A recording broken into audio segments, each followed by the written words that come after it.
In this episode of the Tech Stack, the technologists reveal why each of them are motivated to assemble for the Tech Stack. Next.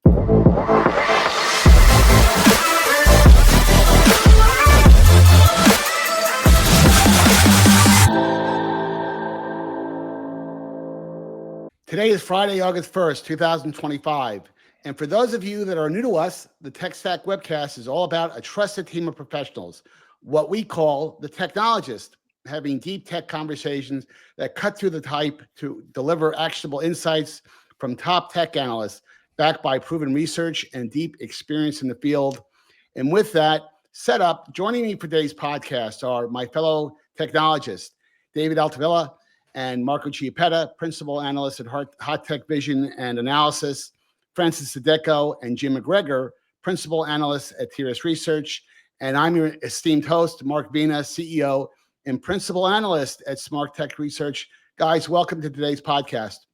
Good to see you again, Mark. Thank you. Nice to see you. Well, this is going to be a fun podcast, folks. I think we all have, diverse and interesting reasons why we all kind of banded together to take this on. Absolutely a diverse group from a background standpoint. We even have Red Sox fans on the podcast, which I really personally have a problem with. We won't hold that against them. I will. I won't get into a certain person about that. But I want to talk a little bit about the reasons why we've all come together. We've all known each other for quite a bit of time.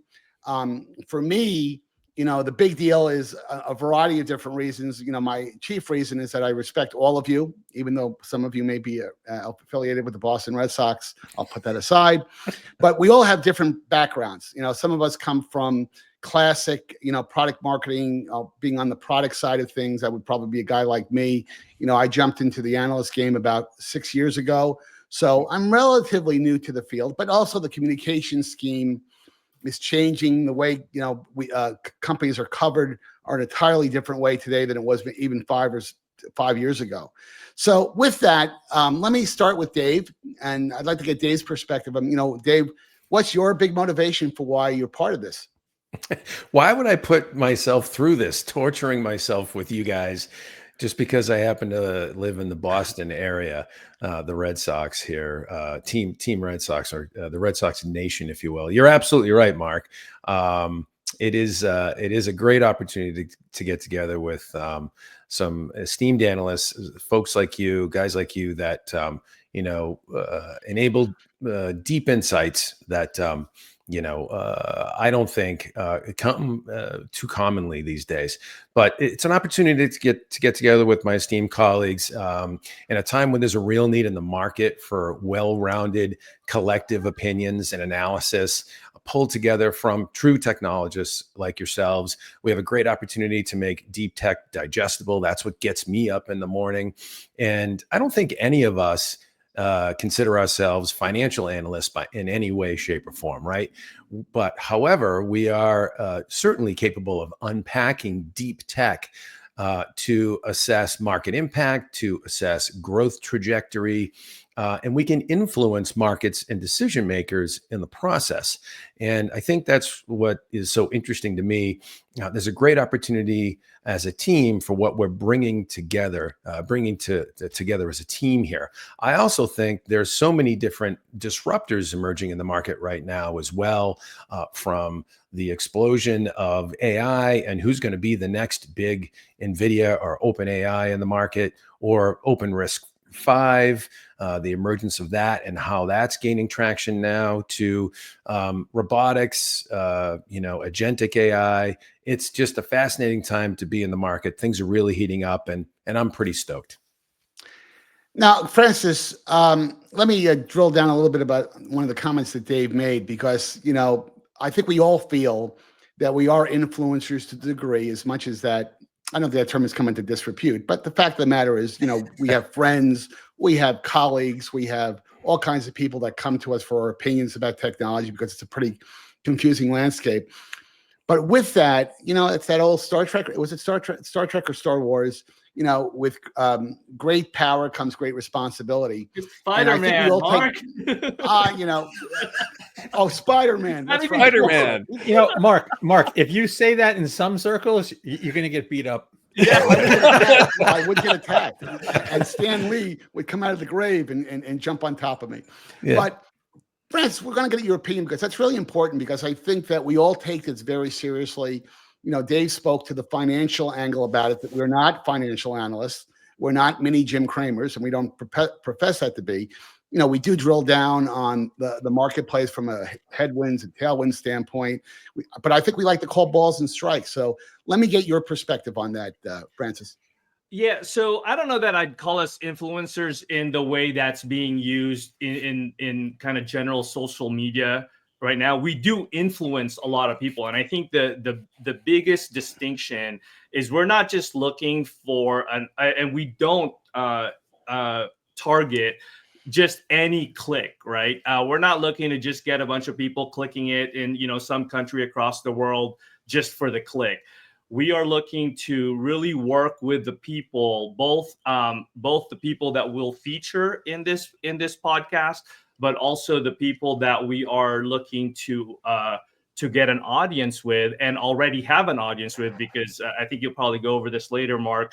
But just collectively, we already have a pretty big and strong audience. And the important thing about that is that it's not just, again, a bunch of people. It's the right type of people who need to understand what's going on in the technology landscape, and how best to implement that in their businesses. And I think that's been my motivation in working with you guys.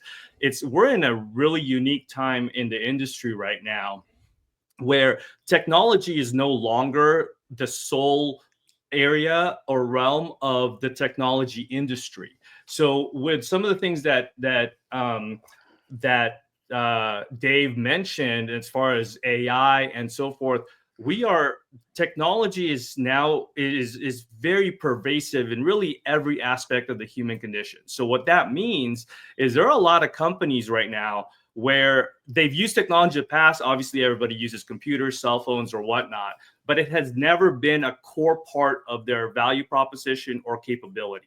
Now, with things like AI, and then even soon after that, quantum and so forth moving forward, it is now a major part of how they do business and how they deliver their value proposition. And a lot of these companies have never really used technology in that way.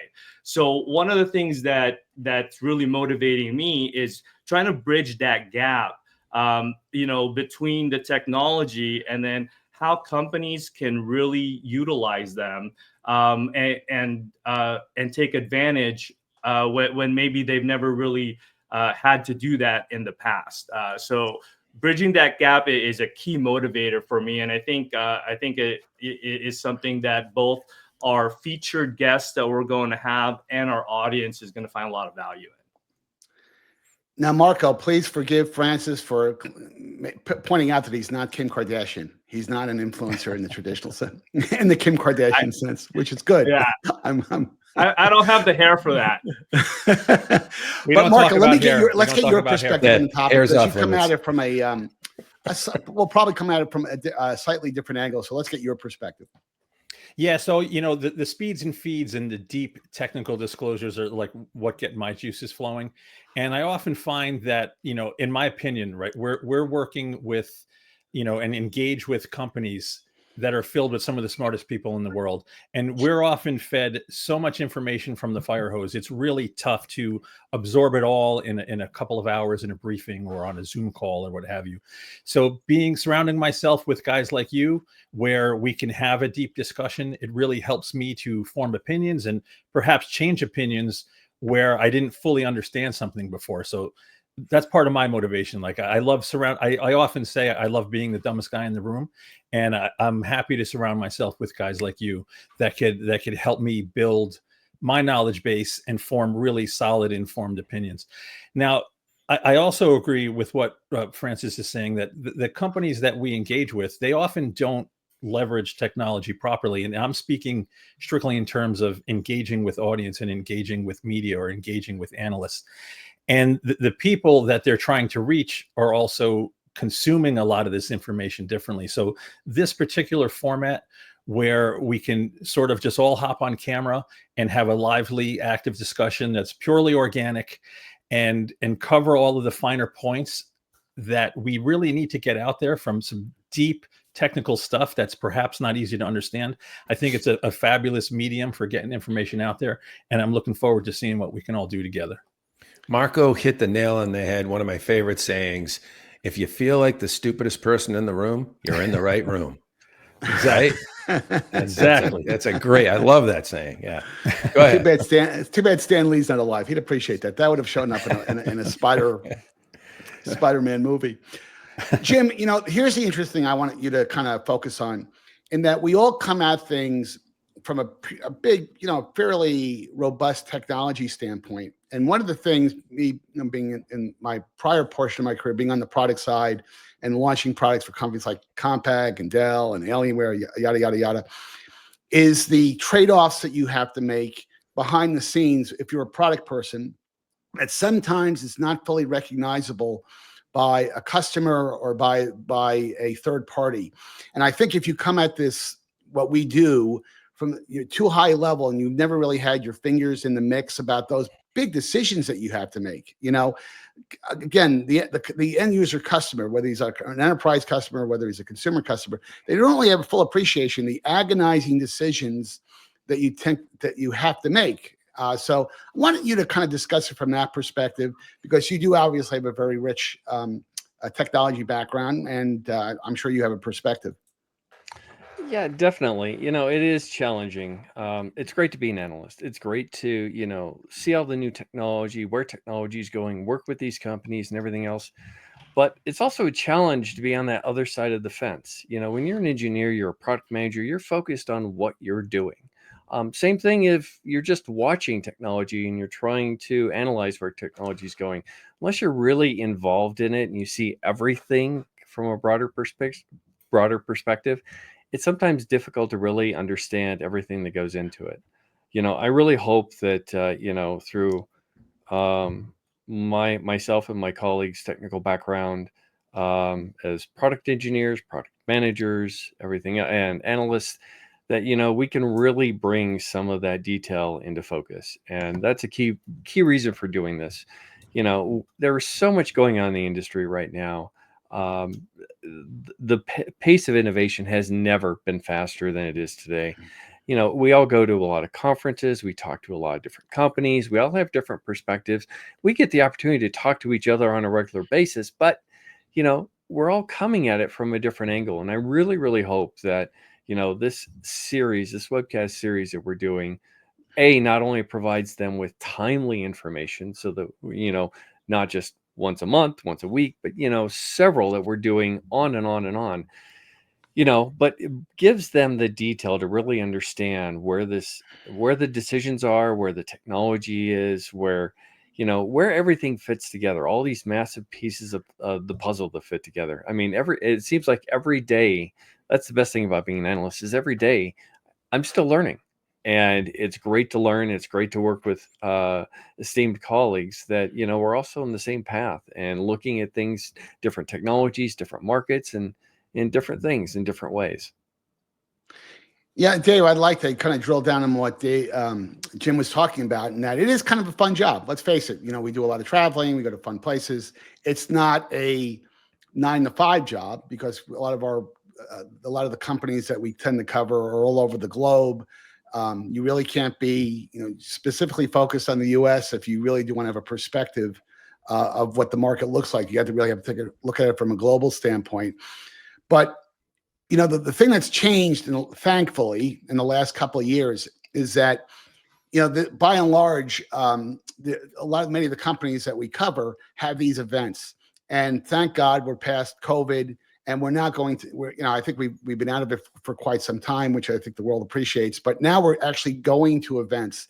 And very often, this is the perspective I want you to give us, Dave, is that when you go to these events, I mean, it's always nice to be at home in front of your computer and you can take notes, and it's easier from an operational standpoint, but there's no substitute for going to an event and having off the record conversations that might give you a perspective on things that you don't get on a canned, scripted event that a company may offer. So let's talk about it from that angle.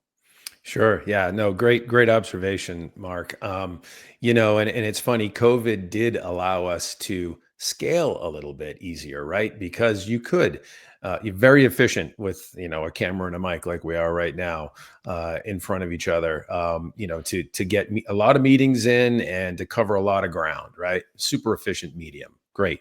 And COVID sort of brought that out, because it really wasn't as big as it used to be to have these Teams meetings and what have you.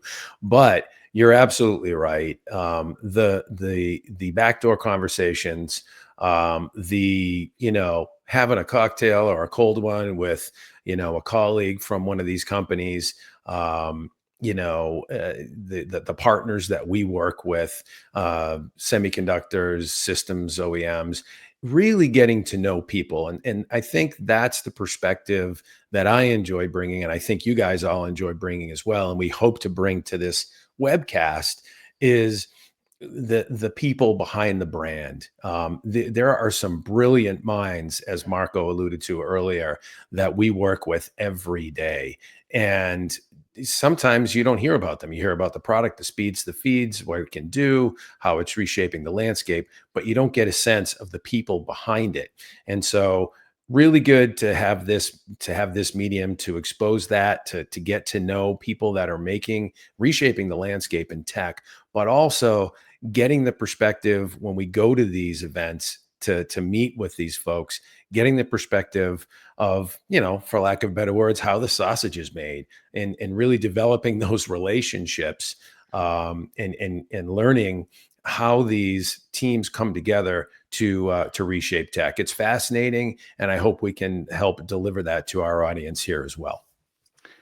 Now, Francis, you kind of referenced it before. We do have an individual and a combined, pretty impressive social media reach. And it's LinkedIn, Twitter, or X, I should say, even Facebook and Instagram. I never thought I'd have the 30,000 followers on Instagram, but that's a different topic. The question I have for you, Francis, is that from a diversity of the network that we have is some pretty important people, Now it's a combination of two people, couple of types of people that are in the limelight all the time, whether at the CEO level or at the SVP level. But sometimes, consistent with what Dave just said, there are folks that are, let's say, at the manager level or at the director level that may not get that kind of day in, day out exposure, but they're making the sausage, So, and we get a chance to speak to those people, and we hope to have many of those people on this podcast. So I'd love you to talk to that. Yeah. So the interesting thing about that, Mark, and one of the things I think that we're trying to do as a group here, and why we have technology all over the place, like the Technologists, TechStack, and so forth, is that what we're really trying to bring to the fore here is the technology that is enabling all of these new use cases, all of this new value creation that's happening, whether it's allowing companies to increase their revenue or diversify their revenue streams or make themselves more efficient and productive. Either way, it's a value creation tool, and really delving deep into the technology. So given that, yes, obviously we're going to be talking to the C-level folks, but there's also a lot of folks that are extremely into the technology. And that's really what we want to explore, right, with our audience, both again with the companies that we feature on this podcast, but also those people that are going to be watching this, and having those kinds of conversations. One of the things that I love about it is not only do we get to understand the what, but also the so what and the yes but. And I think that's really what's important here. The technology is the technology. We need to understand it. Now, how do we, I think where the rubber meets the road is how does it then, translate into value creation for different companies out there? And that's where the so what and the yes but comes in. And just an example of a yes but, for example, I think everybody's lived through the cellular, G's that we've gone through, from 1G all the way now to 5G, and we're even starting to talk about 6G now. I mean, right around the 3G, 4G transition, in 3G, everybody was talking about throughput, right? And yes, that's absolutely important. But what's even more important, or maybe just as important, is latency, and nobody was talking about that. And those are the kinds of insights that we want to bring out in this kind of medium, because why is that important? So in those situations, in 3G, it was all about throughput, like I said, and we were talking about video calls, like video telephony is what it was called at the time. Now everybody knows it as FaceTime or whatnot.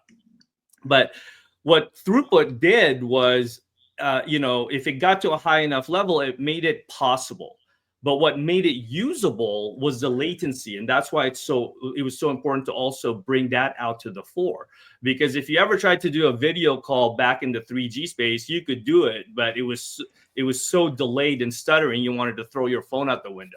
It wasn't until we got the latency available in 4G and on that it became something that was usable.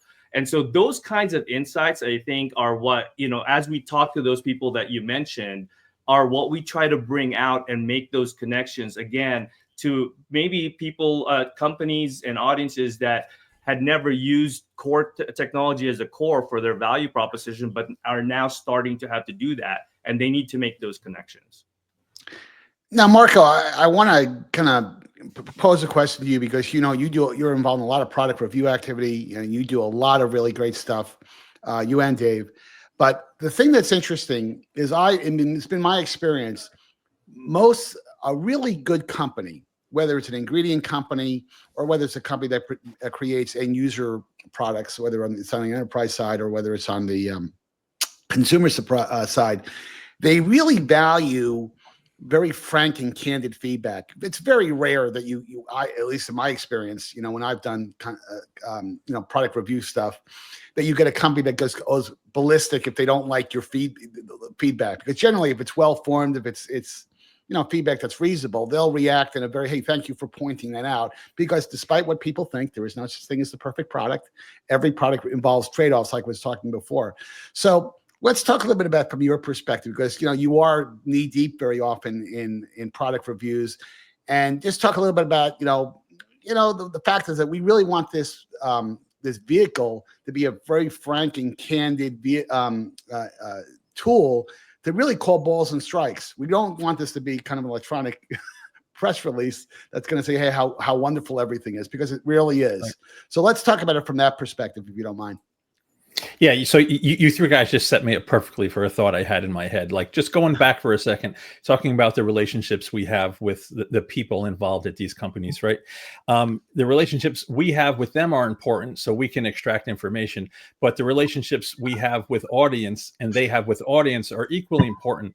And like, our goal with this setup, right? When we have guests on, we want to be able to allow them to, for viewers to get information directly from the source. There's always room for misinterpretation or mistakes when somebody is injecting an opinion or someone's trying to interpret a press release or interpret a briefing. So if we can have one of the companies directly engage with audience, and then while we're surrounding them, ask those really pointed questions, give them the critical feedback necessary to either improve a product or to bring a product to market in the best possible way. That's really where the rubber meets the road, right? If you're just giving lip service and never giving any negative feedback, or never being critical and not providing actionable insight to improve whatever the wares may be, right? There's really very little point to this, right? So I think it's important not only that we can present to audience, right, the clearest information and the most accurate information possible, but to then dissect it with a bunch of like-minded, well-rounded, experienced individuals in the space. And I think that's what we're going to do here. Now, Jim, I want to dive a little bit deeper on what Marco said, in that very often some of the very, very good companies that we tend to cover, they really, first of all, they do a nice job of kind of briefing us weeks before something gets announced. Some companies will brief us months before something gets announced with an embargo date. because they're looking for our feedback. I mean, very often, this is not just a one-way street. I mean, they're having this conversation maybe on the technology product side. What do you guys think in terms of how we're positioning this? How do we think? How do you folks think that's going to fare in the market? And even from a branding messaging standpoint, we very often will get pinged weeks before. And there has been evidence. I know I have specific examples where a company, what they told us maybe 8 weeks before is slightly different from what they announced at the get-go. So, and I know you, Jim, you've been involved in a lot of that. So, Jim, let me get your perspective on that part of the equation. Well, I'll be honest with you, Mark, it's not just messaging around products. We've been engaged with companies on everything from corporate strategies, M&A activity, product positioning, product definition. So, really working with companies to, provide insight on, how are they going to succeed in the market? Trying to help our clients succeed in the market. And that is everything from product definition and corporate strategy all the way through product launch and continued lifecycle support. And the advantage is that we get to see a lot of what's going on. We get to see the changes, and that's a big part of our job, is to try to understand those market inflection points and how it's going to impact everybody, from the way the technology is designed to the way the technology is used and the way the technology is interpreted. I mean, just look at AI right now. There's still a lot of people that think AI is a bad thing. Thankfully, and I'm not necessarily saying yay or nay in terms of our current administration, but our administration just is breaking down a lot of the barriers we had to really accelerate AI innovation in the market. And I think that's a great opportunity.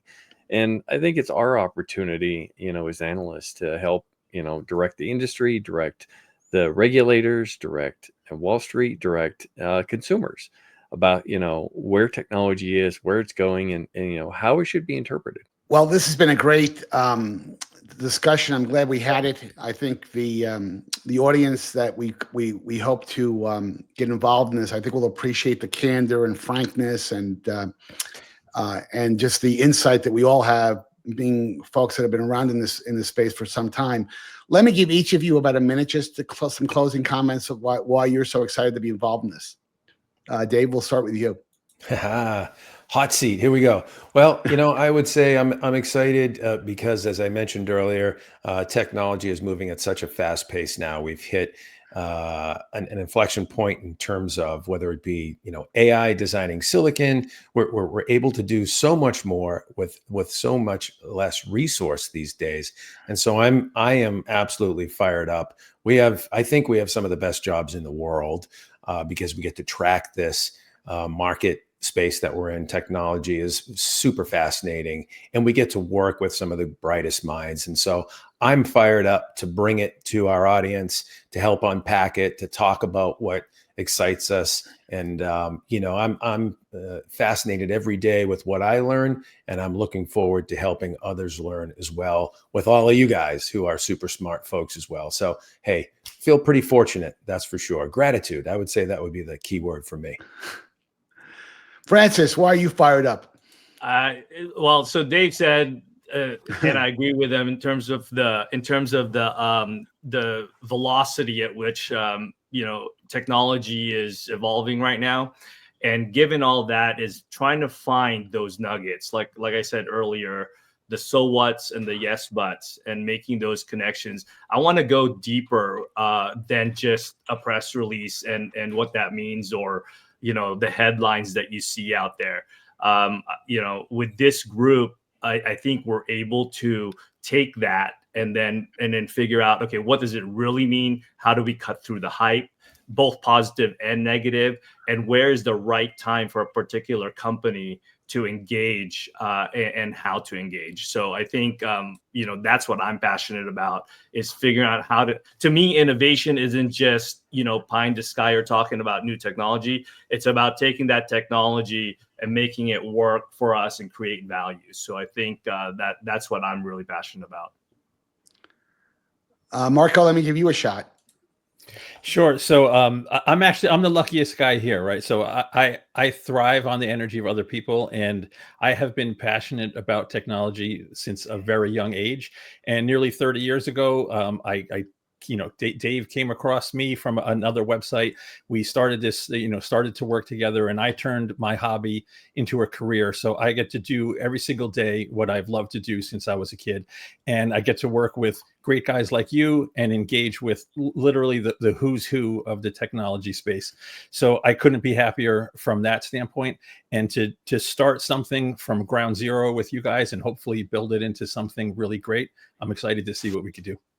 Jim, you have the final word here. Oh boy. I'm just having Uh-oh.